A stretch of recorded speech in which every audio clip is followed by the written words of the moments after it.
Челси 30 жыл бұрынғы антирекордын қайталады. Тухель Манчестердегі есепті әділетсіз деп санайды. Сити 12 футболшымен ойнады, ал Осимхенсіз Наполи емес. Бәріңе сәлем, бұл екінші тайм арнасы. Мен Есет Төлеш. Ширек финалдағы алғашқы матчтар аяқталды. 4 жұптың үшеуінде келесі кезеңге өтетін командалар анықталып қойды деуге болады. Бүгін Чемпиондар Лигасының ширек финалындағы ойындар жайында рекордтар мен деректерді айтамыз. Бұлардың бәрін менің Telegram арнамнан таба аласыздар, сілтемесі төменде болады, жазылып қойыңыздар. Ал ендеше шай құйып алыңыздар. Бастаймыз. Реал Мадрид өз алаңында Челсиді сенімді жеңді. Испаниялық команданың есепті ірі қылатын мүмкіндігі болған, бірақ пайдалана алмады. Матч алдында Челсидің қожайыны Тодд Боули керемет бір болжам жасады. Ол Челси 3-0 есебімен жеңеді деп сенімді айтқан. Ал ойыннан кейін ол күлкіге қалды. Жанкүйерлер енді оны сайқы мазақ деп жатыр. Көктер матчтың алғашқы 10 минутында басым болды. Қалған 80 минут Реалдың басымдығымен өтті. Матч есебін 21 минутта Карим Бензема ашты. Кейін ойынға тыңнан қосылған Марко Асенсио есепті ұлғайтты. Оның алдында Челси қорғаушысы Бен Чилуэлл қызыл қағаз алып, қонақтар жарты сағаттай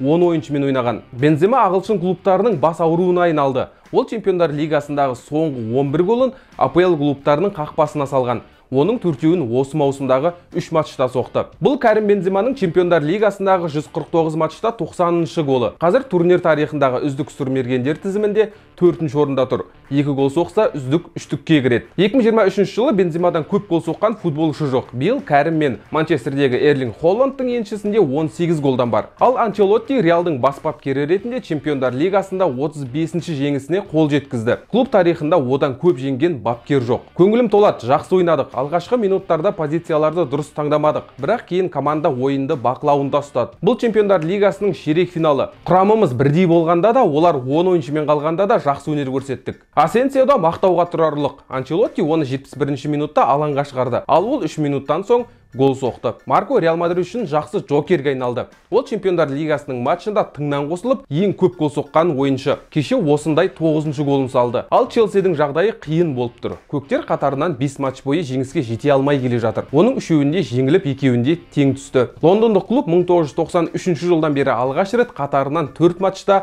гол соға алған жоқ. Лемпардтың да жағдайы мәз емес. Ақсүйектерге оралғалы 2 матчта да гол соға алмай жеңіліп қалды. Бірақ Челси аңызы қарымта матчта камбэк жасауға мүмкіндік барын айтады. 10 ойыншымен қалғанда қарсылас бізді тасталқан етті деп ойламаймын. Бұл біздің мінезіміздің арқасы. Феликс, Стерлинг пен Маунтта гол соғатын мүмкіндіктер болды. Стэмфорд Бриджде ерекше сәттер болады. Сондықтан сенуіміз керек. Әрине, Челси жанкүйерлері сенуі қажет. Бірақ қатарынан 4 матч бойы гол соға алмай жүрген команданың камбэк жасауы өте қиын. Оның үстіне Лэмпард бапкер болғалы Чемпиондар Лигасының плей-офф кезеңінде ешқашан жеңіп көрмеген. Наурызда жеребе енді тартылған кезде Милан Наполи жұбында айқын фаворит бар еді. Бірақ миландықтар болашақ Италия чемпионын 10 күн ішінде 2 рет жеңді. Сұрмергені Виктор Осимхен болмаса, Наполидің гол соғуы да қиын екен. Неаполь қаласының клубы Осимхенсіз өткен соңғы 3 матчының біреуінде ғана жеңді. Миланнан 2 мәрте жеңіліп отыр. Кеше матч тағдырын 1 гол ғана шешті. 40-ші минутта қарымта шабуылдан кейін Исмаил Бен Насер қанжығасын майлады. Екінші таймда Замбо Ангиса алаңнан қуылып, қонақтар матчты 10 ойыншымен аяқтады. Милан Чемпиондар Лигасында 5 матч бойы гол жібермей келе жатыр. Бұл серия топтық кезеңде басталған. 5 матчтағы жалпы есеп 10-0. Стефано Пиоли әлі ештеңе шешілген жоқ дейді. Ойынның басында мүмкіндігіміз бірдей деп ойладым. Бірінші матчтан кейін де ойым өзгерген жоқ. Соңғы 10 минутта екінші голды соға алмағанымыз өкінішті. Бірақ бұл текетіресте бәрі әлі алда. Наполи қазір бұрынғыдай қорқынышты көрінбейді. Маусымның алғашқы 32 матчында 2 рет жеңілген. Ал соңғы 7 матчта 3-ші рет тізе бүгіп отыр. Бұл жұпта бәрі әлі шешілген жоқ. Марадона атындағы стадионда бәрі өзгеруі мүмкін. Бірақ қарымта матчқа Осимхен қатыса ма жоқ па белгісіз. Осимхенсіз Хвичаның да ойыны жүрмей тұр. Оның үстіне негізгі құрамда Замбо Ангиса мен Ким Мин Дже ойнамайды. Қалай дегенде де бұл интрига сақталған жалғыз жұп болып тұр.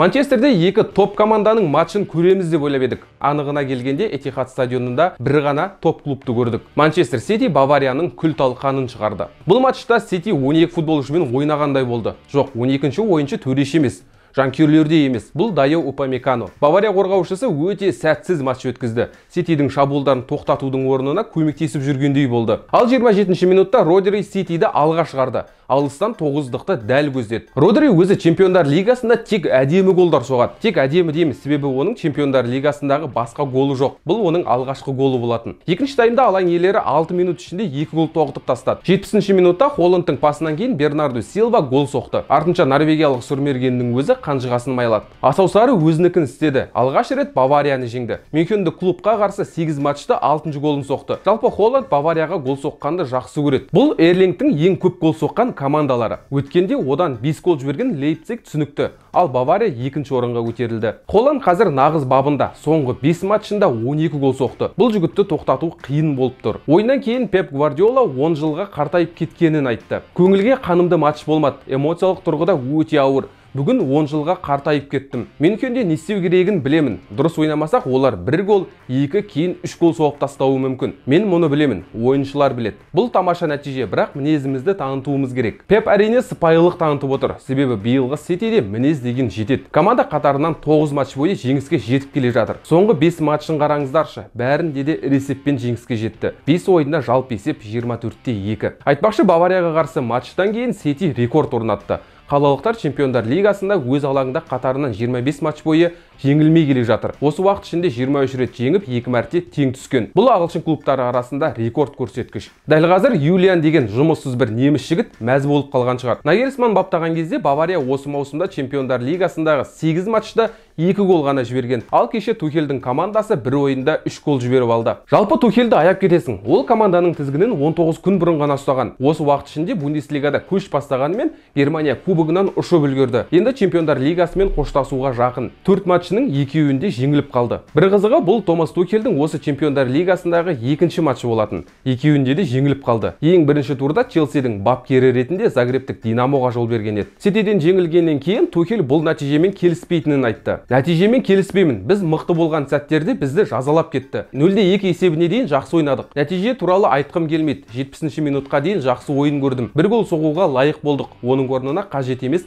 1-2 гол жібердік. Бұл командалардың теке тіресін қарар болсақ, бір-бірін алма-кезек жеңетінін түсінеміз. Әзірше Сити 4 жеңіспен алда. Бірақ енді Баварияның кезегі. Бұл жұпта келесі кезеңге кім шығады? Баварияның камбек жасауы қиын, себебі Тухель Гвардиолаға келгенде жиі сан соғып қалады. Бұл бапкерлер 11 мәрте кездескен, оның 7-еуінде Пеп басым түсті. Тухель Гвардиоладан қатарынан 3 матч бойы жеңіліп келе жатыр. Командалардың бабын, құрамын және басқа да факторларды есептейтін танымал 538 моделінің мәліметінше, Ситидің жартылай финалға шығу мүмкіндігі 95%. Мұнымен біз де келісеміз. Ал Португалияда көп күтпеген нәтиже тіркелді. Бенфика барлық болжамға қарамастан өз алаңында Интерден жеңіліп қалды. Бенфика нағыз бабында, өз алаңында Интерді жеңет деген еді сарапшылар. Бірінші таймда алаң иелері басымырақ болды, бірақ үзілістен кейін бәрі өзгерді. Миландық клуб өз мүмкіндіктерін пайдалана алды. 51-ші минутта Никола Барелла есеп ашты. Матч соңына қарай Ромелу Лукаку пенальтиден көзге түсті. Бұл сериялар тоқтаған матч болды. Бенфика осы Чемпиондар лигасында алғаш рет жеңіліп отыр. Бұған дейін 6 рет жеңіп, 2 мәрте тең түскен. Ал Интер болса жеңіліссіз сериясын тоқтатты. Миландықтар 6 матч бойы жеңе алмай жүрген еді. Өте қажетті матчта жеңісті жұлып әкете алды. Команда соңғы рет 1 айдан аса уақыт бұрын Леччені жеңген болатын. Бірақ Интердің бас бапкері Симоне Инзаги ерте қуанбау керегін айтады.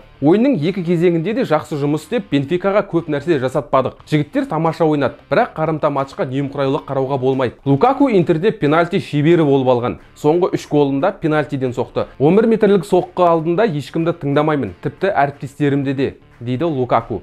Ешкімді тыңдамай-ақ қойсын, маңыздысы гол соғып жатыр. Бенфика бір аптадан соң камбек жасай ала ма? Осы маусымда 1 рет Италияда жеңіске жеткен. Топтық кезеңде Ювентусты сырт алаңда тізе бүктірген еді. Бірақ Интер өз жанкүйерлерінің алдында 2 гол басымдығын жіберіп алады дегенге сену қиын-ақ. Оның үстіне тарихи тұрғыдан алғанда да Бенфика ешқашан Интерді жеңіп көрген жоқ. Бір аптадан кейін мына 0 саны 1-ге айналуы үшін португалиялықтар үлкен камбек жасауы қажет. Қалай дегенде де келесі аптада осы 4 матчтың кем дегенде біреуінде камбек болуы керек. Чемпиондар лигасы олсыз болмайды. Бүгінге осы, келесі аптада қай клуб камбек жасауы мүмкін? Ойыңызды пікірге жаза кетіңіз. Видео ұнаса лайк басып, каналға жазылыңыз. Сау болыңыздар.